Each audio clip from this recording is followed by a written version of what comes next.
Dev perinin kıblegahi ol hem zembil dokuyup geçti. Allah'ın dostu Mahtumul İşan aydiyer. Süleyman ol Ali cahi, insıcının padişahı, dev perinin kıblegahi ol hem zembil dokuyup geçti. Zembilyen sebette, meyve salınyan gerek zadın içine koyup götürüp ya kelleğin alıp ya gerşin alıp gidilyen sebet zembil dokuyup geçti.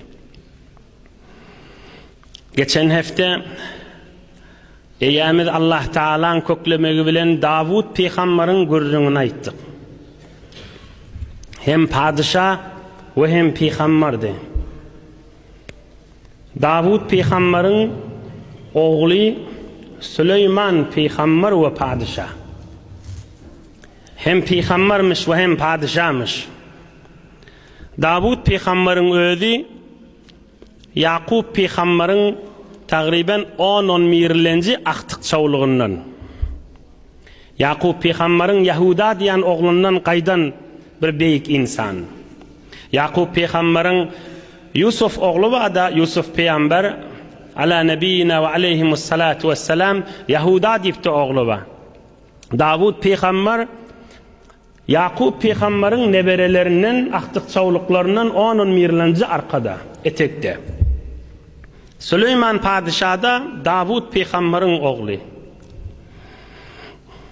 Davud peygamber Allah Zülcelal'den dileptir, ey Rabbim eyem meni qovverşin yali men oğlumu da qovver deyiptir. Hudaya bana muhabbetin sinşiyali menin oğlum Süleyman'ı da muhabbetin sinsin deyiptir. Allah Zülcelal aydıptır, ey Davud oğluna da tapşır senin yal ibadet etsin deyiptir. Davud peygamber eyyamiz Allah'dan diledi oğlum da meni yalı qovver deyip eyyamiz Allah Teala'dan emediydi oğluna da ait sen yalı ibadet etsin dedi. Bir vakta bir yaşlı adam oğluna tapşırıyanna ya bunayya inneke mes'ulun yevmel kıyameti mâze iktesebte ve la yuqalu limen intesebte. Der kıyamet 1% emelet çist nemi guyen pederet kist. Der kıyamet 1% emelet çist nemi % pederet kist. Hazreti Sa'di aleyhirrahmâ ayetiye. Kimin oğlu ol, kimin aktığı ol, kimin iyidi ol, kıyamet gün sen eden kim, ecen kim deyilecek del. Kimin aktık çoğuluğu sen değil mi ya? Amalın neyme değil ya? Kursağın yer dedi yüreğin, amalın neymedi? Davud peygamberin oğlu olsa da Huday Teala aytıptır, oğluna ait özün yanak ibadet etsin deyiptir.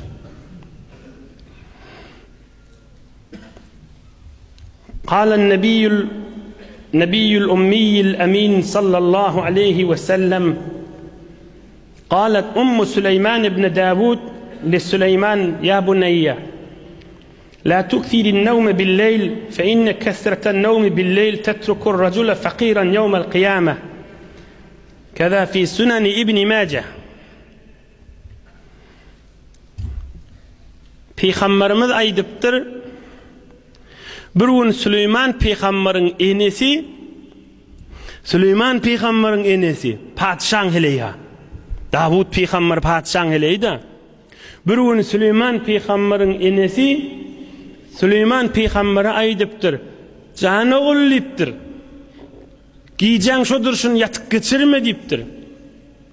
Giyeceğin şudur şunu yatıp geçirsen bu mahal padişah da olsan kıyamet gün garip bolarsın deyiptir. Şikepi kim aydıptır? Süleyman peygamberin enesi aydıptır. Oğlunu terbiyet berdi. Bir padişahın den anası oğlunu terbiyet berdi.